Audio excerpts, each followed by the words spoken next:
What's going down, everybody? If you haven't heard, I've got my ebook called Painting Trading Cards by Ryan Paneff out now. If you want to learn about altered art cards, if you want to see my process, my tips, my tricks, if you want to learn how to alter cards yourself, or if you're just interested in the history and the cultural impact of alters on games like Magic the Gathering, head on over to commandercookout.com. Pick up your copy today. You'll learn lots, you'll pick up a new hobby, you'll refine your current hobby, and in doing so, you're gonna support all the stuff we do here at the Commander Cookout Media Group. Big thanks. Hey, this is the Commander Cookout Podcast, episode 452. I'm Brando. I'm here with Ryan, and we're going to talk about the fantastic Mr. Foxglove. Now, hit our theme song!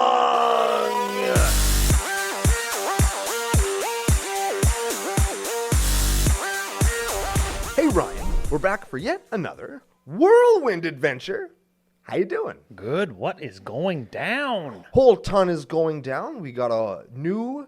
Is he from the Commander decks? I'm sure he's from the new Commander product. It's the fantastic Mr. Fox. He's a really cool card and a really neat deck to talk about today that relies on a alternate win condition. We got some stories to tell, some people to thank. Before we get to any of that, we have to thank our official business daddies, FusionGamingOnline.com. They are your source for all your gaming needs. And Pile of Bones Brewing Co. They are the second coolest thing to come out of Regina and the official beer sponsor of CCO Sidewalk Slam Season 2, right here on YouTube. Oh, I was ready for another yell. I bet your producer Gary was too. Hey, big thanks to all those guys that Brando mentioned. We don't have our stunt beers on the table. I just noticed that. But you know what? Here's the thing. Pile of Bones, big thanks. We're going to be going to the Pile of Bones tap room after Face-to-Face Games Tour Stop Regina, September 14th. We've got a little bit of the tap room booked. Oh, here they come. There we go. You'd see that if you're watching on YouTube. Which you should be. Yeah, for sure.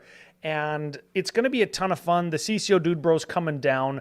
Fusion Gaming, of course, part of the Canadian tour. We'll see them when we go to Command Fest Toronto for myself in mid-September, and mid-November, Championship Weekend Calgary, Fusion face-to-face, of course, partners with Commander Cookout. Yep. Big thanks to all those. CCO Summer promo code. I just barked my knuckle on the table. That hurt. I heard it. Yeah. CCO Summer promo code gonna get you a discount on all the things you're gonna buy anyways. Which means you can just get the stuff you wanted and just pay less for it. That's just good business. That's it. That is it. And producer Gary brought us the beers too. So big thanks to him and the Dufferin Avenue Media Network. Who's providing us studio space. That's it. And recording facilities. That's it. Some production assistants. Yep. And what is this? Is this grip stuff? Is it in the movie? Is that what a grip does? A grip brings the stunt beer? A grip brings you a stunt beer. Yeah, for I assume sure. That's how that works, right? And of course, you know what? We've got the big Sidewalk on the table too, because we are recording Sidewalk Slam Game 5 with our good friend Thomas, the competitor on the Lost recording from a few months ago.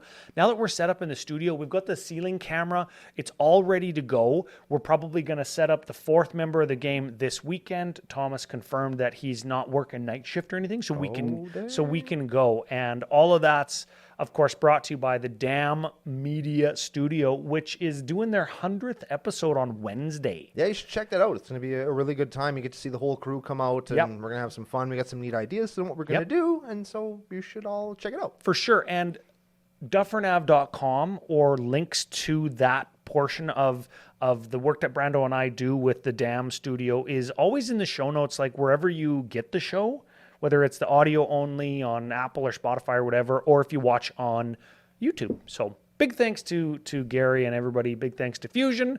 Big thanks to the Patreon supporters, because we have a new one. Oh, that's fun. Yes, the support is always welcome, and we do appreciate it. You get your CCO nickname. You get into the Discord where we plan all our events. It's an actual benefit. That is an actual benefit, because people get kind of first dibs on getting into houses for like upcoming events and stuff like Calgary. Yeah. I'm going to have to get a freaking house. Good. I thought we were going to stay with our husband. My cousin. Ooh, that was redneck. Wait, so we're not going to stay with your cousin anymore? Most likely not. Okay, listen, I'm going to need all y'all to stay home. Okay? Probably not going to stay with my cousin. Probably going to stay instead of with my lady cousin that Brando likes, we're going to stay in a house with like 13 sweaty magic nerds. Probably equally as fun. Yes, but for different reasons. I don't know. I'm just going to, yeah. So anyways, we got a new patron. What are you implying? I'm not implying that you're going to drink too much Malibu rum and be frickin' so hungover that you're the equivalent of a pile of goo the next day. It was Baja Rosa, sir. Oh yeah, that's right. And I drank a 2-6 of Baja Rosa while I watched these guys play darts. Man, I was hurting that next day. Hey, that was not good. Man, like that was not good. Oh, my eyes were all like spiky in the morning. It was wow. We do have a rule in the nation though. If you're hungover, you still got to show up. Yeah. Whatever show up means, right? If that means like show up and play Magic with your friends all day, you still have to do that. Yeah. And there's no excuses. If that means you got to go and seat pods and give out prizes and work the Commander Cookout booth, that's what you got to do. I'm telling you, you can do that after that happens because I did it. Living proof. Yeah. Living proof, folks. Brandology. It's a science fact. Yeah, there we go. That's it. There it is. We've got a Patreon nickname that we've got to give out. Okay. And every once in a while, like I say, they just kind of write themselves. But this one is one of those kinds that's like too easy.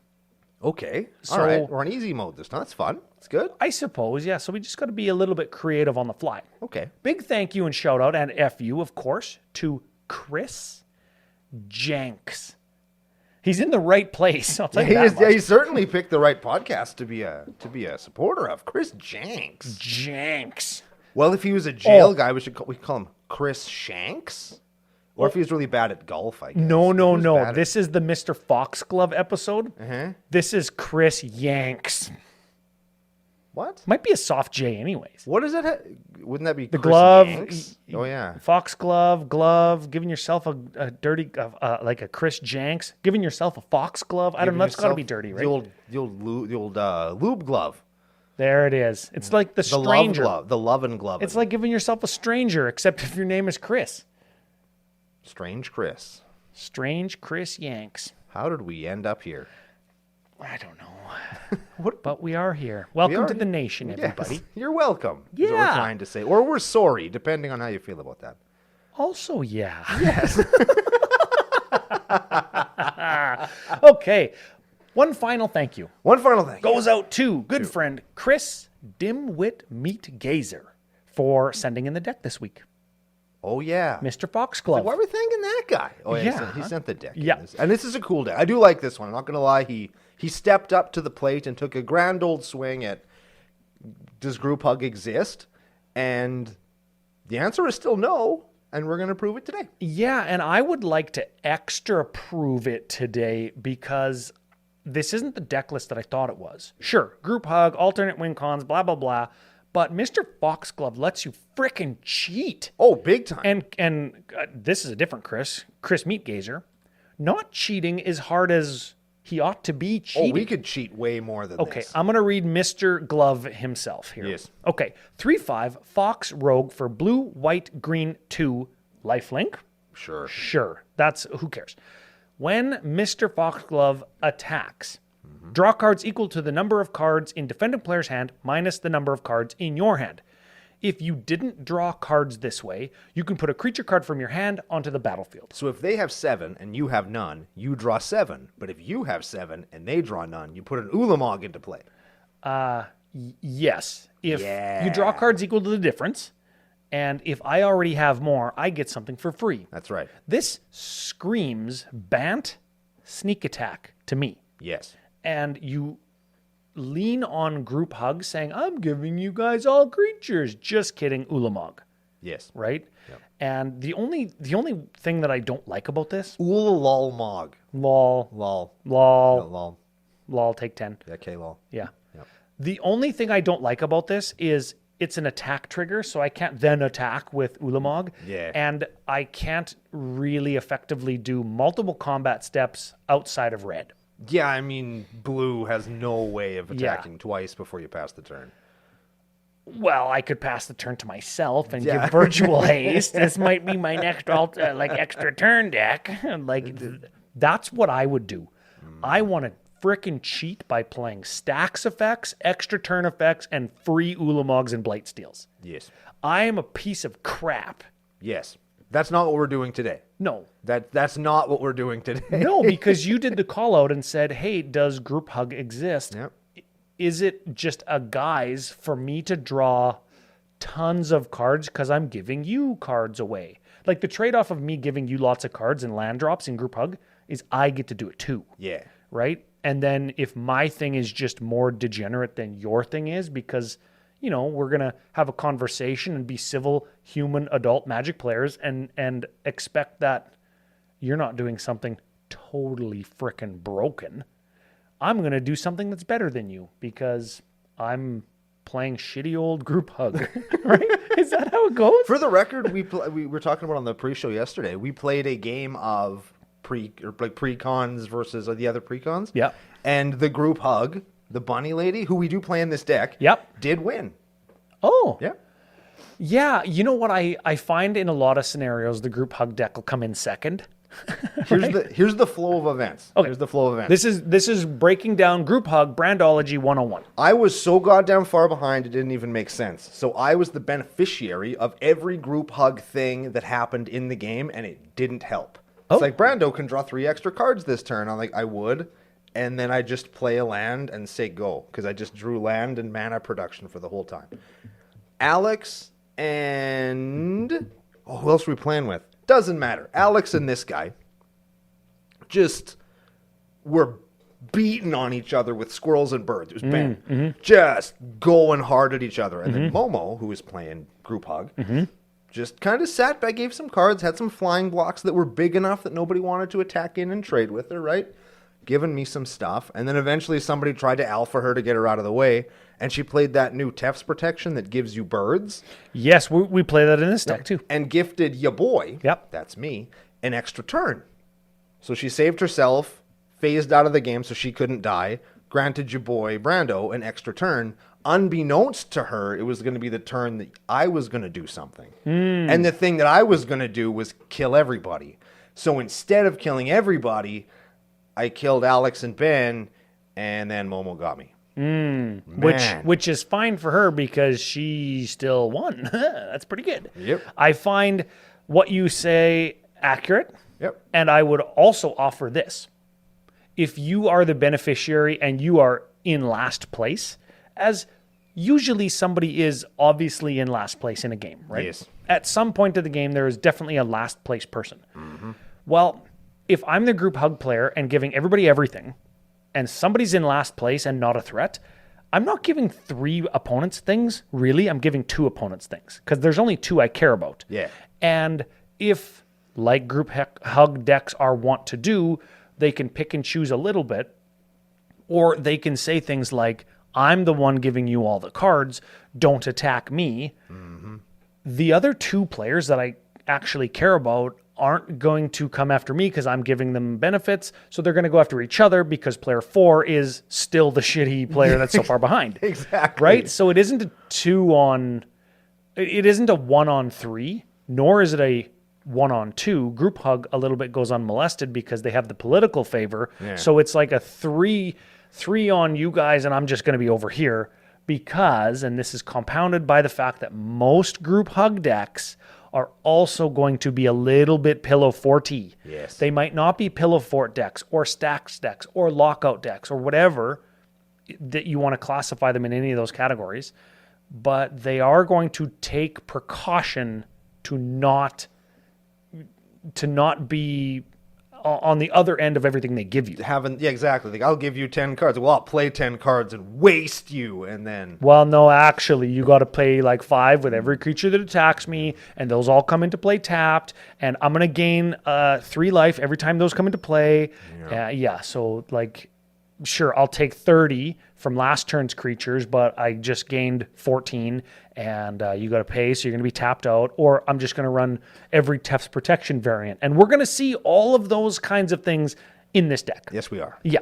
And then we'll highlight the alt win conditions because we're not actually cheating the Ulamogs and things of that ilk into play with extra turn, virtual haste. We could certainly cheat things into play, but the things we're going to cheat in are We'll get there. Okay, We're sure. gonna get there. We're gonna get there. It's As gonna we be good. usually do, we're going to blow through the mana section because you're going to know a lot of it, right? It's a lot. It's a lot of what you would expect. We have a Wilderness Reclamation, a Thought Vessel, a Sol Ring, a Regal Behemoth, a Rampant Growth, a Mirari's Wake, a Kodama's Reach, a Farseek, a Dryad of the Elysian Groves, a Decanter of Endless Water, a Cultivate, and an Arcane Signet. Wow, there you go. Okay, so Wilderness Rec is going to untap your lands at the beginning of your end step. Yep.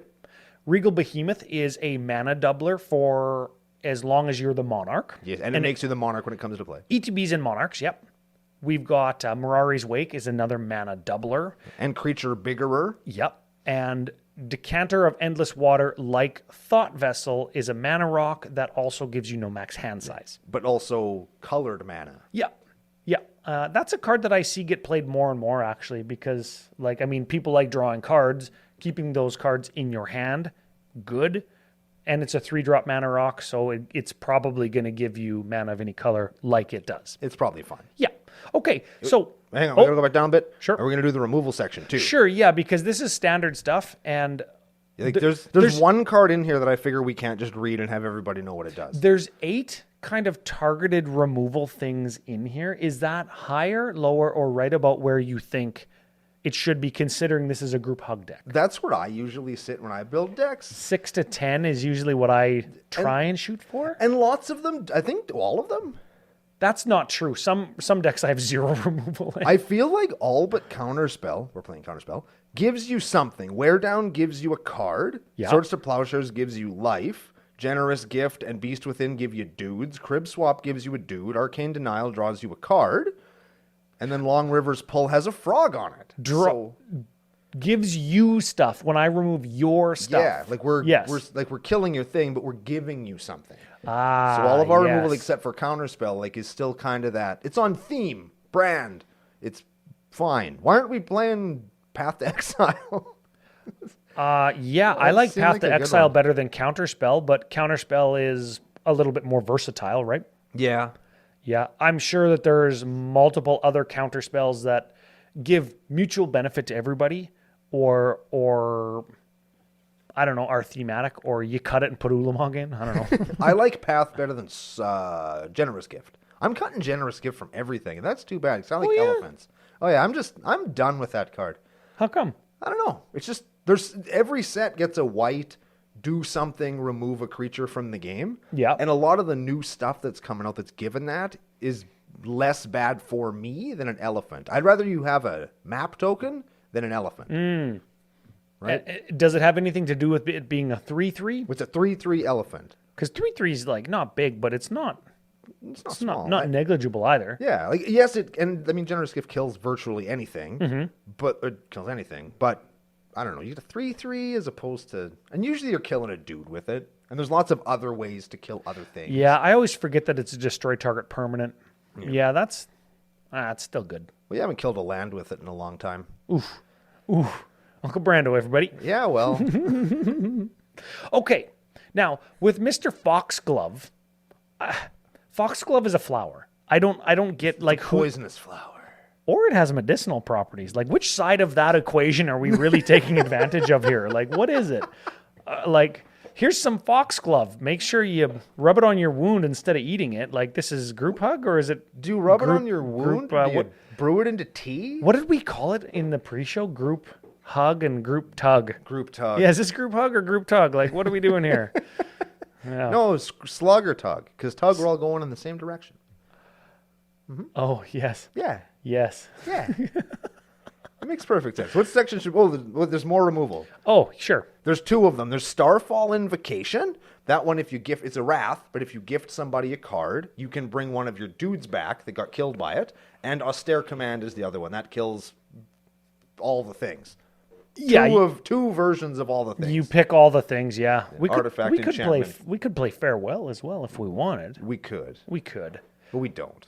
Okay. There's I've seen lots of people that are actually kind of down on Farewell. I'm curious if you want to put in the comments, how do you feel when, do you play Farewell on purpose? Because it exiles everything and people get all salty. Hey, you remove my whole everything forever.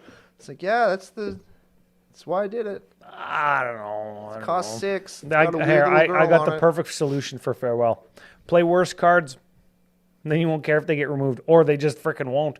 Oh, I'm Yeah. waiting for you to play a good card for me to exile it. Oh, yeah. Yeah, first time? First time over here, hey? Yeah. Welcome to Commander Cookout. Oh, baby. Recursion. This is the important part of every deck. And if we don't have any of our no max hand size stuff, we'll probably be discarding cards. So we've got a Peerless Recycling, another gift a card thing where we're giving you a card draw so we can do our thing maybe at a discount, or in this case, return target permanent card from your graveyard to your hand. If the gift was promised, return 2 target things, instant speed, 2 mana. That's really good. Probably the thing I would use this card on, or the things I use this card on, are better than the random card that you're getting. Yes. Probably. Especially if I'm frickin' cheating and I'm getting back a Time Warp and an Ulamog. Yeah. Granted, we aren't doing that. Yeah, we're not going to do that today, but we could. I'm going back to that because I said that this is my favorite art in the set, Mr. Foxglove, and I would like to build this deck based on that. And if I get a big one, that's my goal this year, get a big Mr. Foxglove, a giant one. Yep. If I get one, I would totally just slap that sucker down on Sidewalk Slam, tap him sideways and gain 3 life and put an Ulamog into play. Turn it sideways and it's my playmat now. Of course, can't untap it now. Oh, yeah. Maybe tap it on your permanent. Man, that'll just be. Oh, yeah. Be hard. Untap my Mr. Foxglove, but I'll tap all my permanents as a result. Yeah. Yep. Okay. Recursion number 2. What the shit is Invasion that? of Chandlar. It's a siege. You get something back. We've got Healing Technique. It's got Demonstrate, which gives Somebody else can do it, and you get to do it twice. Yes. Yeah. You get to do it. I get to do it. And I get to copy it, which is return a card from your graveyard to your hand, gain life equal to it. And then we've got Elixir of Immortality. 2, tap, gain 5 life, shuffle it into your graveyard, shuffle your graveyard into your library. Yes. Sure, I guess, if we're going to, like, draw all the cards, right? Yeah. I guess. Or if we just want to have the opportunity to redraw cards that we've already used. Elixir of Immortality screams frickin' combo to me. Yes. I've been actually thinking about running this in my Necrobloom deck because it kind of saves you from a Bajuk. I suppose it does. Because you can use it to save yourself from Bajuka Bog or some graveyard removal or whatever, so you can protect your combo pieces. Same kind of gimmick here, I would imagine. Plus, if you're not drawing anything, or we are playing a Forced Fruition in this deck, which can get out of hand if you're just unlucky, right? Variance is the enemy of us all in this game. Yeah. Just play all bad cards and you'll never be disappointed. I figured the frickin' formula out, guys. I know how to do this. Every card bad, always play mistake, always happy. It's like going to a car show. No shiny paint, no stress. That's why I didn't paint my truck. I mean, he's not wrong. Are you stressed about your truck's paint? Hell no. I'm telling you, man. So, actually, this is funny. When I went to EDH&M last night, I parked in this part in the lot, and this person pulls in like so close to me. So close to me. And I'm looking over, I'm like, dude, what are you doing? Like, why would you park so close to me when I'm clearly in my truck? And he gets out, and of course, you're dunk as his door hits my door. And he looks over and he sees me there. Oh, no. Oh, man, I'm so sorry. And I was like, dude, look at my truck. Do you think I really care? And he laughed, and it was fine, right? Did you ask him to move your frickin' car? No. Sure. Well, he was already out. The door was closed. Yeah. Right? Yeah, like, whatever. It's fine. And he didn't, like, my truck's from 1995. His is from, like, 2020. Who's going to win? I probably scraped his paint. Right? Like, Yeah. Okay. Group hug. We've got some huggy type cards. We've got some protection type agreement style cards. And that's the pillow fort Ryan talked about earlier. And then we've got the kind of let's do some business where we're going to... Let's make some deals. Yeah, which, I mean, and lots of those are just like, what the fuck? Let's go straight up benefits. This is your standard group hug package. So we're going to go through... sort of quick. Okay, so Well of Ideas. At the beginning of each other player's draw step, additional card. At the beginning of your draw step, 2 additional cards. It's a 6-mana font of mythos that draws you cards when it comes into play, which is why it costs 6. Yeah. Temple Bell, tap it, everybody draws a card. Rites of Flourishing, draw 2, play 2 land. Mrs. Bumbleflower. Have you seen the showcase, like raised foils editions of these? They're like $400. Those are so much money. Yes. But no, I have not seen one physically with my eyeballs. I like her power and toughness, 1/5. Vigilant 1/5 for Banton 1. Rabbit Citizen. Should have been a crab. She's just riding the bus, hey? A crab visor. Oh, man, I wish. Yeah. Okay, when you cast a spell, target opponent draws a card, put a +1 counter on target creature. It gains flying until end of turn. This is the second time this ability is resolved. Draw 2 cards. So when we do something, your guy gets bigger, but I draw cards. Yep. That's good. That's fine. Well, no, we draw cards. Yeah. And their dudes get bigger. Yes. And then They we got also it. draw more cards. They got it. Yeah. They got it. Call me of the butt crack.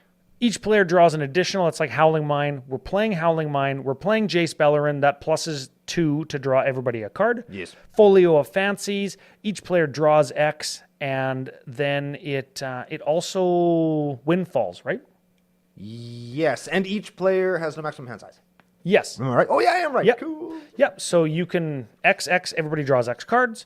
Pay 3. Each opponent puts a number of cards equal to the number of their cards from the top into the, I don't know. Windfall or mill cards equal to your hand, something. Dick taste of crew fix. Everybody draws 2. Yes. So that's a pretty standard group hug package. In this case, we're really leaning into everybody gets to draw extra. Yes. Sometimes group hugs give you lands and all of that stuff. I used to play lots of these things in my clone deck because then it would give people more gas so that I could then clone them and utilize their stuff against them. Not what we're doing here. No, we've got additional cards in our business agreement section. This would be a really good clone deck, though. You think? This would be pretty good. Well, we've got a bunch of creatures in this section. Tidal Barracuda is the first one. Any player may cast spells as though they had flash. Yeah. That's a little bit kooky. That's a little much, I think. Whenever your opponent casts a spell on not their turn... Your opponents can't cast spells on our turns. Oh, yeah, I thought this was the card draw one. No, I think there's a... What's the green enchantment that does this? City of Solitude. Yes. Just play that. But this is a creature that I can play for free on Mr. Foxglove. Yeah, City of Solitude. Both? Yeah, I guess. The second Doctor. What the hell? Players have no max hand size. Sure. At the beginning of your end step, each player may draw a card. Each opponent who does can't attack you or permanents you control. So you can draw extra, but then you can't attack me next turn. And then it kind of tells you what they're going to do. It's like, well, I'm going to kill you now, so I'm just not going to draw that card. I don't need it. Die. Well, that's a benefit, though. Yeah. Like, if I thought... You're prepared. You're doing Yeah. Like, we already went through all the protection, and we haven't even seen all the protection agreements yet. Yeah. We've got a Tempting Contract, one of the most expensive cards in the deck. Let me just cut this card from the library right now. Okay. Let's just cut it. Just play 99. Never play this card ever. Ever. Why not? Let's see what it does. 4-drop artifact. Yep. At the beginning of your upkeep, each opponent may create a treasure token. For each opponent who does, I create a treasure token. So I'm giving away mana. Yeah. You don't like this card? No. How come not? Because nobody does it. Oh. Hey, you guys want to make some treasures? Well, you're going to get treasures? Yeah. Well, then no. What this card says on it is pay 4, discard a card from your hand. You get a useless fucking artifact. That's what you get an artifact in your graveyard. Yeah. No, you get an artifact in play. It doesn't even go to your graveyard. Discard this card, but it goes to play after you paid 4 mana. It's like playing a Bridge from Below. Why would you ever do it? It's a waste of time.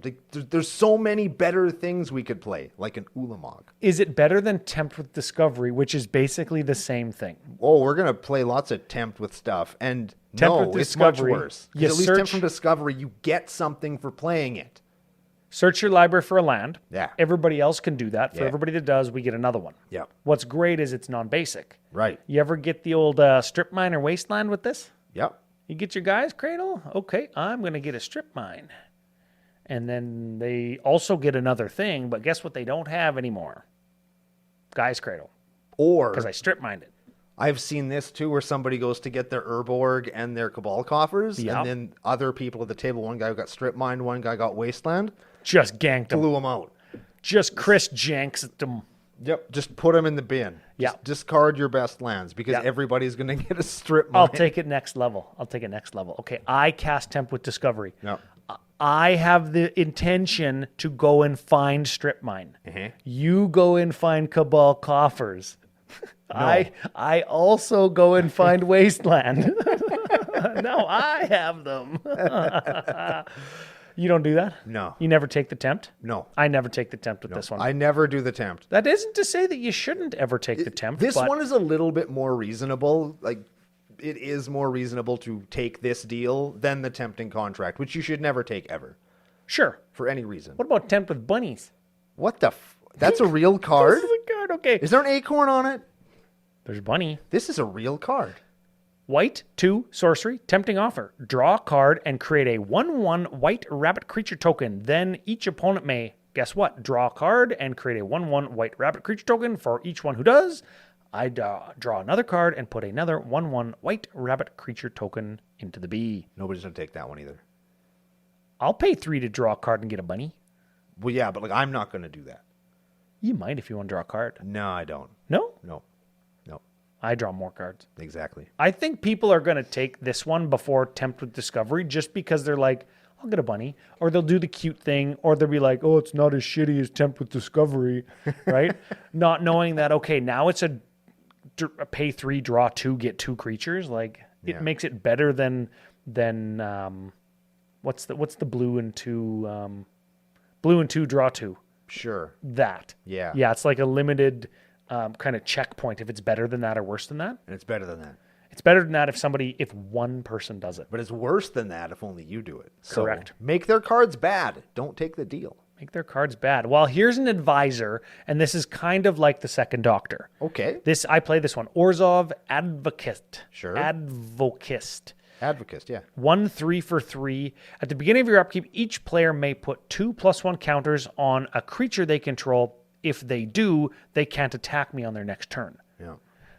A lot of the times people take the counters. Oh, I've used this to kill the guy who played it a bunch of times. Just never take the counters and... No, you take the counters until your creature's big enough to kill them, then you kill them with it. It's yes. Yeah. Yes. This is one of those ones that can get dangerous if the game goes pretty long because like you're building up your commander to be big, right? Making him bigger, and you're like, I have a pillow fort, and then hey Ryan, I'm going to attack you for 25 in the air with Lifelink, one guy. Yeah. Commander damage. Like, well, but I have all this pillow fort shit. It's like, oh, I'll pay for it. Yeah, I'll pay for it. And it's one guy. Die. Thanks, Orzhov Advocist. Right? So I have seen this one go sideways to hilarious effect, which is fun.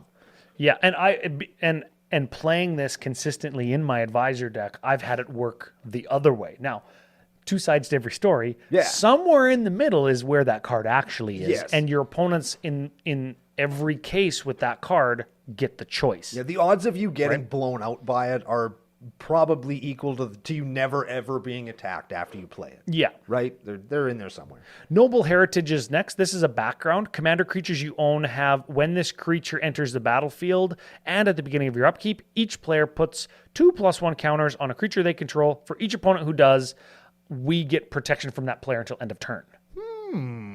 I kind of like that. End of your next turn, by the by. Yeah.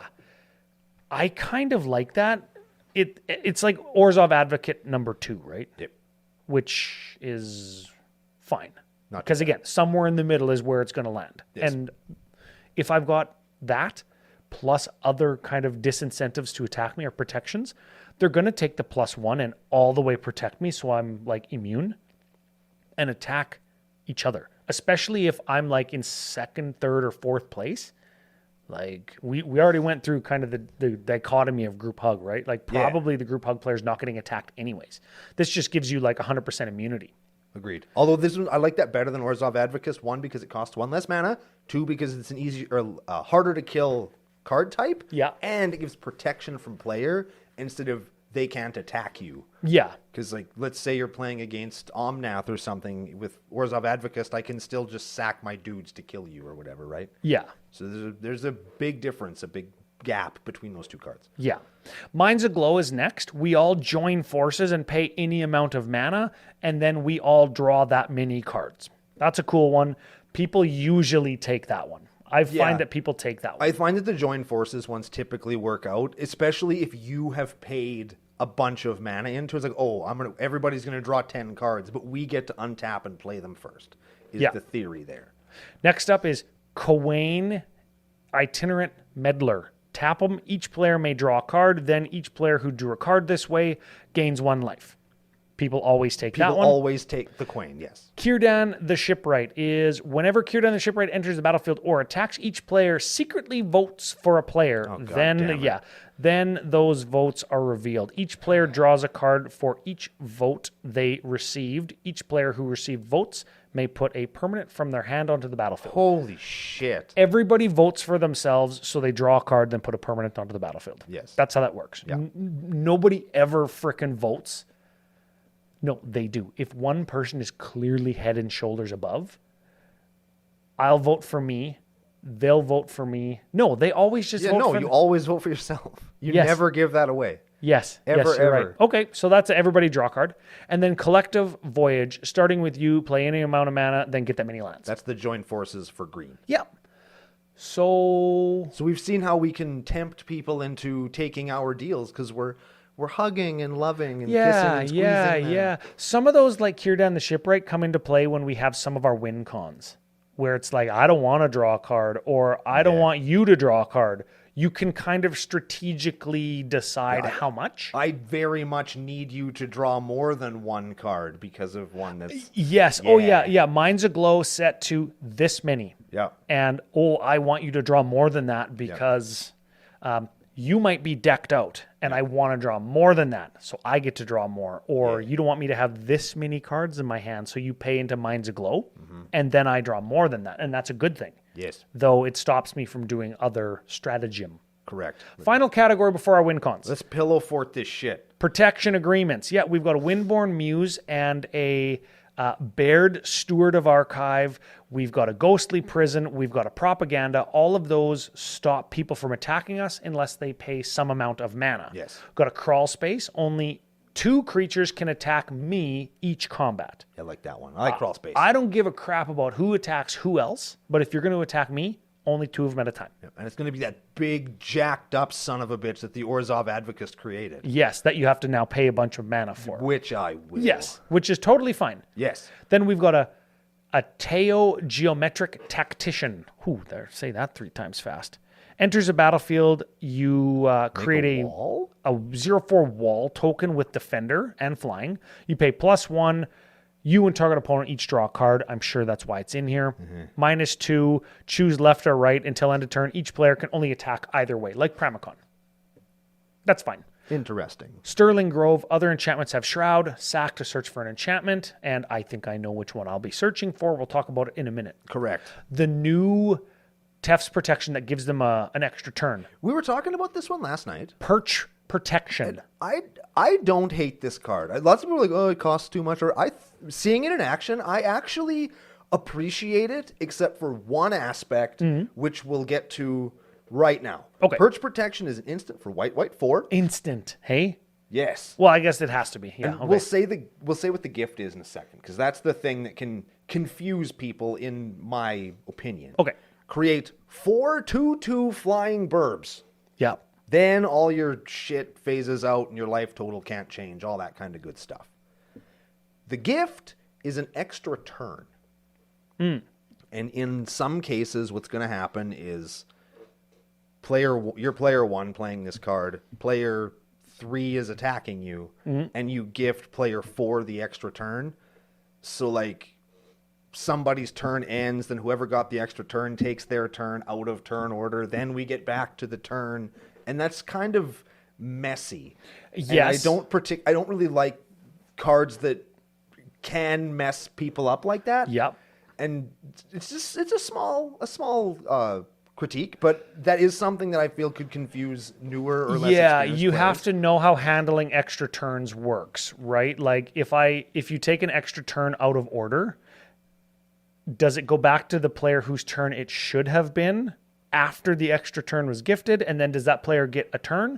Or is it the next time they would get a turn, they get 2 instead, right? Like, I understand exactly what you mean. Is this going to be one of those crazy situations where the guy's going to take his extra turn? It's going to be so freaking long that you forget that was an extra turn, and then they pass. Exactly. Right? So for clarity, if I cast Perch Protection and Gifted, okay, so there's you, there's me, there's this beer here, this beer here. Oh, man. And you. Those beers are getting crushed. So if I cast perch protection and give you the extra turn. And it's this beer, it's their turn. Yeah.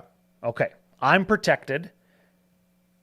They attack the other beer can. This is such a CCO example. I know, right? Right? They say, I'm done. Now you get a turn. Correct. You take your turn.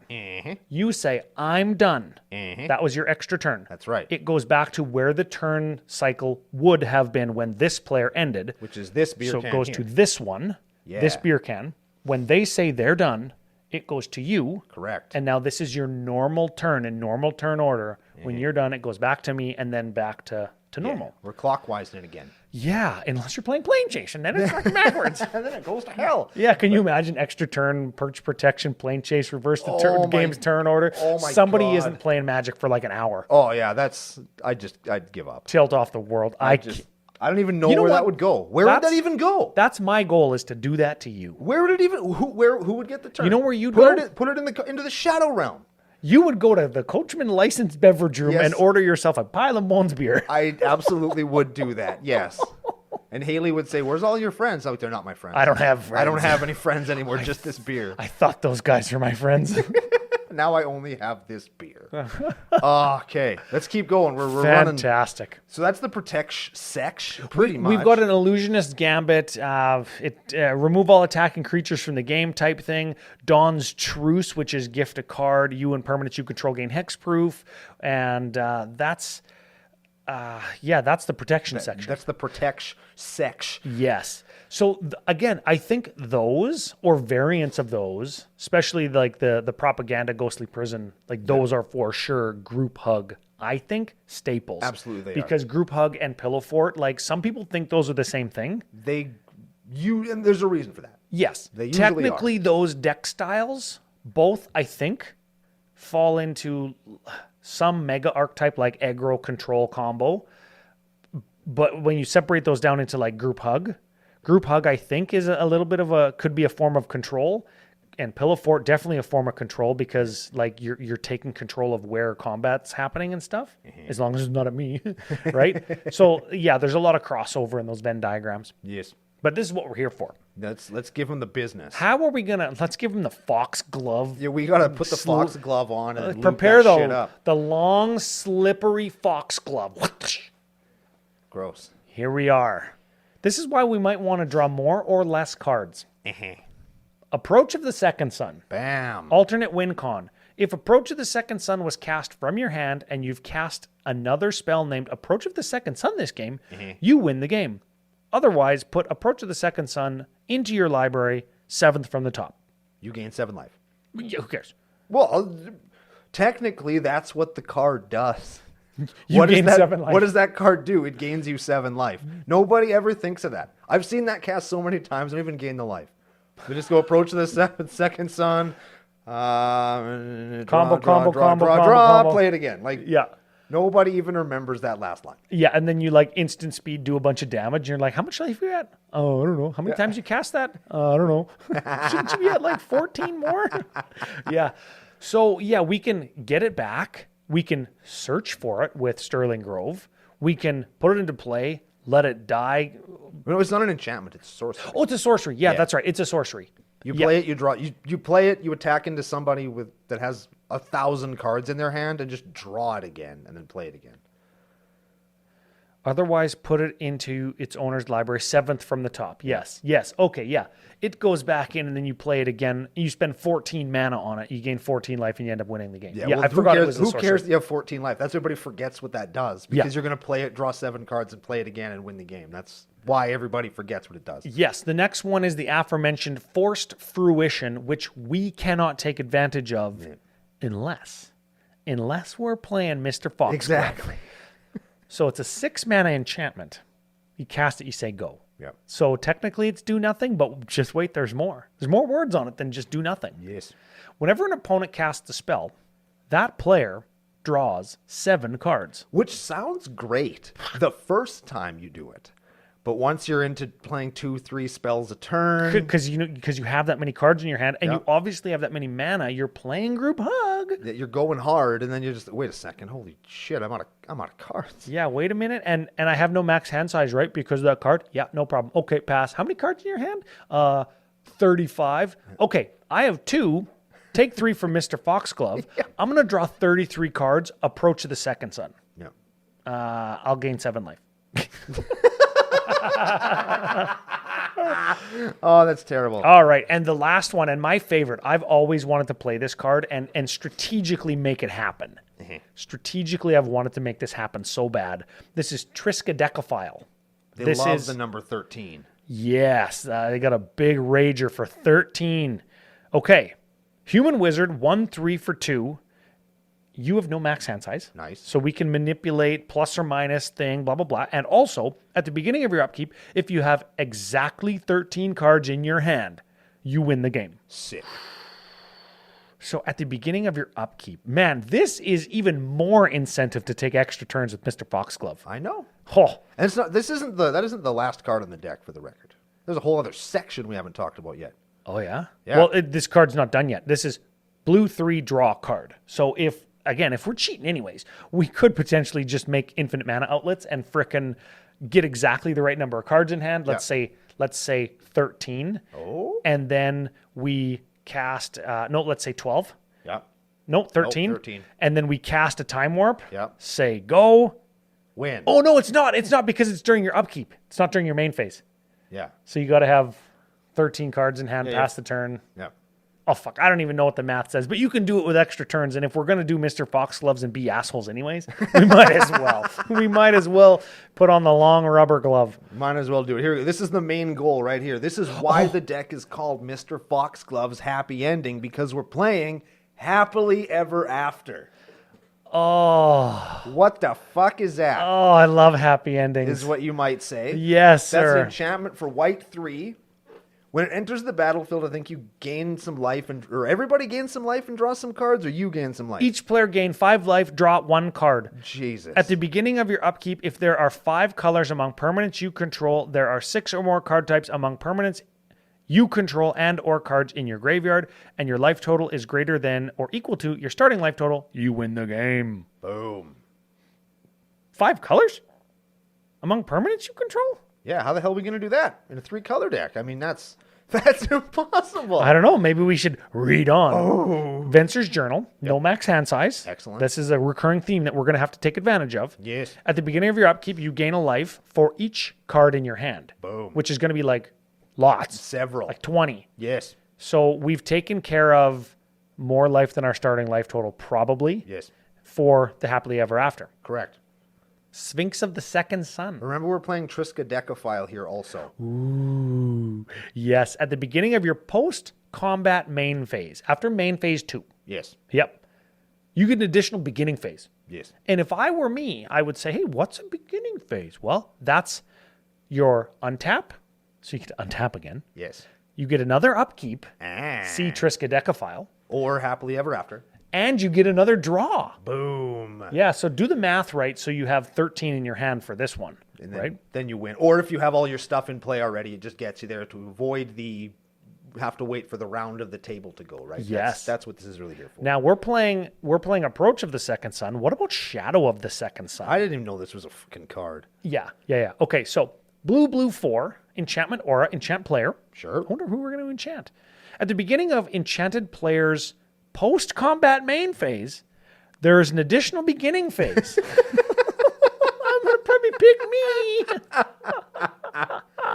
Probably going to pick me unless, and this is a big unless. Uh-oh. What if you if? decked somebody with Forced Fruition and they're like, oh no, I'll put 1 card back on top. Lol. And they're like, I'll start my turn, take my turn, do my thing, and I don't die. And you're like, well, Shadow of the Second Sun, you got to draw a card after you attack. I don't know. That's pretty obtuse, but Crap Basket. Crap Basket. Crap Basket. Okay.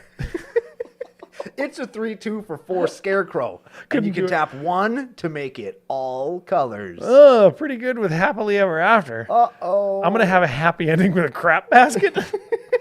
Is that a euphemism for anal? Probably. I mean, if you look really hard at the picture, it looks kind of... If you squint a little, there is a black hole in there. Yeah. And a little tickler on the side of it. And it comes with a stand. So you can so if you've got a bad leg like I do, you can do it right. Shadowmoor's a fucked up place, man. So you can do it laying down. Okay, let's keep going. Plane-wide celebration. 7-drop sorcery. Holy shit. Choose 4. And you can choose the same one more than once. Create a citizen token that's all colors. Ooh, that's 2/2. Yep. It's pretty good with Happily Ever After. Yep. Return target permanent from your graveyard to your hand. Sure. That's pretty good with Triskaidekaphile Yeah. or multiple beginning phases. Yes. Proliferate. Bah. I'll proliferate your guy with 1/1s that can't attack me. That's great. Gain 4 life. We might want a couple of those to use that to help us get Happily Ever After off. Although Get off on our happy ending. things in your graveyard do count for happy ending, though, so putting them back in your hand, not Oh, the yeah, I best. suppose, yeah. Okay, Beacon of Immortality. Double target player's life total, and then shuffle it into your library. We know why that's there. Yep, we know why that's there. I like that. And finally, a Philology Wayfinder. It's all colors. This ability doesn't affect its color identity. Because it costs green. Yeah, it's got a gold frame, and it costs green. It's a 2/4 human scout, sure. And multicolor spells you control have Convoke. So you can tap creatures and remove casting cost from shit that you play. That's how it used to work. Actually, it helps you pay for now. Oh. It used to remove or reduce casting costs, but now it helps you pay for. So Mr. Foxglove, Kieran the Shipwright, Cowain, the Second Doctor, all of those cost less now because we can use other creatures to help pay for them. That's a bunch of shit. Yeah, it's fine. But that's the deck. And you'll notice we're not beating you to death with giant bros, even though we could be. Yeah. We're not taking extra turns to give virtual haste to beat you to death with giant bros. Yep. Which we could be doing, and instead we're going to give you a big hug and then kill you in our upkeep. You know what I like about that? I like that we can go online as Ryan and Brando and meet people online that expect like some group hug, lovey-dovey, or totally freaking dirty ass cheating. Whatever you think that Mr. Foxglove is for, You could do it. you can do it and it can be different. And after looking at this whole deck, both yesterday and today, I like the deck. I do too. That's why I picked it. And it's different than I would have done it. And it's also different than how you would have done it. Correct. I would have been a dirty, rotten, frickin' asshole cheater with extra turns and using it as virtual haste. You would have went full aggro and used Mr. Foxglove like sneak attack. Yeah. Or put Mr. Foxglove in the 99 as another sneak attack with haste enablers and multiple combat steps. Like if you put him in a deck that also had red, like a 4 or 5 color Brando monstrosity. Yeah. And use him a little bit as an enabler. Or another sneak attack. I'd also say pip, pip, cheerio every time I attacked with him. There you go. Just I would sing like he kind of looks like Robin Hood, right? I'm actually painting a Robin Hood on a Foxglove, like the Disney Robin Hood, the that's fox. fun. Yeah, That's pretty good. I like that. yeah. And of course, Chris gave us a deck where it's theoretically group hug if that exists. Yes. Yeah, I still so- don't think it does, but this is a good effort. Well, This is a good listen try. to this. It's a good try. I'll move to strengths and weaknesses. Sure. Strengths and weaknesses. It's the new hotness. Yep. Love the card, the art, the ability. Very We've cool. demonstrated that it's got multiple build angles and build paths and different strategies. Like we could do control. I mentioned stacks, extra turns, extra combats, aggro, right? Yeah. Or pillow fort, whatever. Kind of does, because at the end of the day, basically what this does is it speeds you up or refills your hand. It does both of those things. Yeah. And that's kind of it. So it's not a prescriptive commander. It tells you to do the energy thing or do the squirrel thing. A prescriptive or whatever. commander. Yeah, I like that. It gives me the versatility vibe like Animar does. Are you doing Animar Hydras, Animar Eldrazi, Animar combo, right? Like that's what this does. It's open-ended, and I can say things like it's Foxglove Pillow Fort. It's Foxglove Big Creatures. It's fewer. It's getting fewer and farther between these days. Like where you just have a. I don't want to say generically good, but just like an interesting commander that you can just do a billion different things with. Next, strength. You can absolutely cheat your pants off. Yes. Because you're putting stuff in for free after drawing a ton of cards. You could just do the thing where it's like, oh, I'm playing magic. Wham! Look at my wiener. Do you think that producer Gary was ready for that wham? No chance. He was not ready for the wiener? Nobody was ready for that. Yeah. Brando will See? take care of that in post. I might not. I don't know. I might leave it in. Weaknesses. We aren't really taking real advantage of Mr. Foxglove's ability. We could play any Bant colored Pillow 40 protection card draw thing in the deck. You are using a commander that's very good to do a cutesy little thing. Yeah. Alt win cons. I'm going to put these under the weaknesses because sometimes unless you dedicate a lot of build equity and build slots and change the way you're playing, they're kind of clunky. They are very clunky. And while we do some stuff to get that over the hump and actually make them work in the decks, the second sunrises and all that shit, there's that Sphinx. Yeah. Those things cost 7 and 8 mana. I don't think we talked about that. Yes. And so they're tough to do. But that leads into my last weakness, actually. The decks win. This deck wins on its alt win cons. You listen to the list for the last hour. It doesn't have another way to win. And if your little enchantment just gets owned, so do you. Yeah, your 1/2 Triskaidekaphile gets owned by all creatures get -2 until end of turn. Yeah. Right? You just get sucked up in a massacre worm or whatever, right? You're in deep shit. Yeah. Well, okay. This is true of this particular deck, but also Pillow Forts and Group Hug and just kind of generally decks that rely on their opponents' stuff. And say this of clone decks too, even though they scale nicely and are great for casual. There's kind of just a lot of tire spinning. Yeah. This deck doesn't do a lot on its own. And sometimes if people are wise to your gimmick, you're not really going to get a chance to do your cutesy thing because people are onto you. You're kind of banking on the kindness of your friends, not just slap the hell out of you. Yeah, and if you say it's Mr. Foxglove Group Hug and everybody's wise to it, when you're playing against more experienced players, they're like, what's the catch? Forced Fruition. Oh, okay, are you trying to mill me? What am I going to do? What's the best card? And then I say go. So I'm not drawing 38 cards a turn and decking myself when the next card that you play, Mr. Group Hug, is a mass mill card, right? What's the thing? Then they wise up until you drop a Triskaidekaphile or Approach of the Second Sun, and then they go, oh yeah, that's what it is, counterspell, or that's what it is, remove your guy, right? And it's a lot of tire spinning until you kind of put it together, and that takes a long time, so it's slow, or it's a lot of tire spinning until somebody wises up because they've played Magic before, and it's and that's why it's great for controlling a power level. Yeah.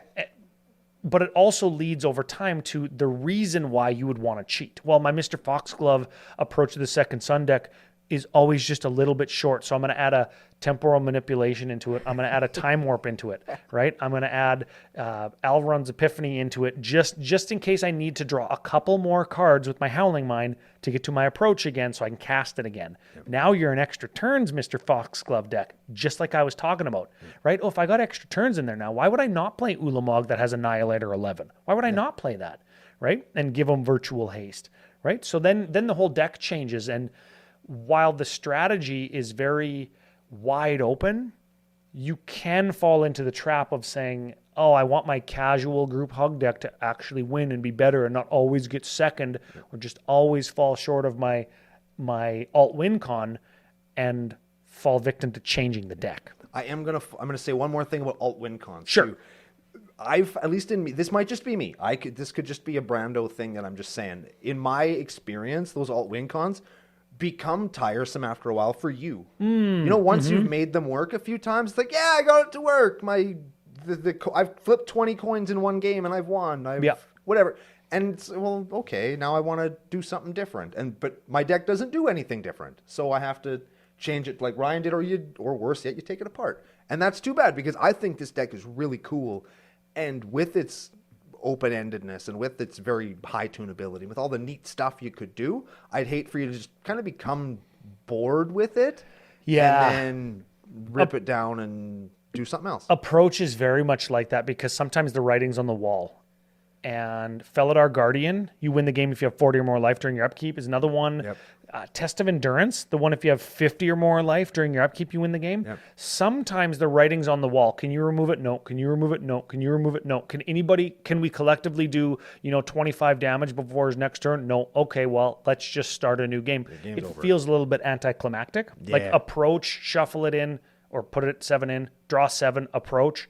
It feels like the writing's on the wall a little bit, sort of like combo decks can get to feel over time.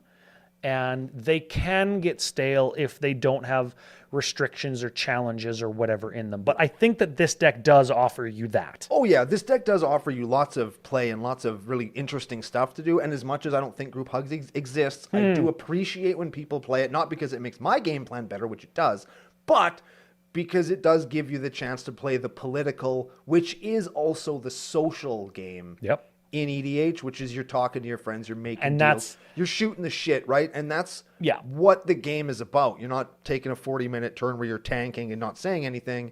You're taking a 5-minute turn where you're making deal with all your buddies. You're drinking beer, you're having fun. You know what? Which is what the game is all about in the first place. Dude, my final thought of the day, that's a great final thought of the day. Thank you. You can thank Fusion after I say my final thought of the day. I will.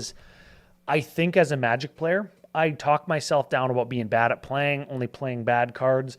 I think that my strength as a Magic player is in decks like this where I can make those deals and kind of strategically point out what other players are doing and how that's powerful and why my stuff, over and above it being the worst cards at the table, like I'm trying to pull the wool over your eyes. And I think that as a player, that's where my strength is. And I think that's why I like this deck and Mr. Foxglove, because it's like I can put myself at a disadvantage to then be creative and cheat.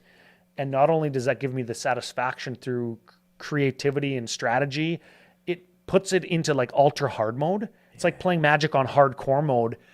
And if you win when you're playing on hardcore mode, man, the best feeling, right? That is very true. There's a reward for doing that. You ever dissociate so hard in a game because your deck sucks so bad that everybody just forgets you exist? Rather than just say go and just like put another land into play, and this other guy's already untapping and taking his turn. Every day, Brando. Every day.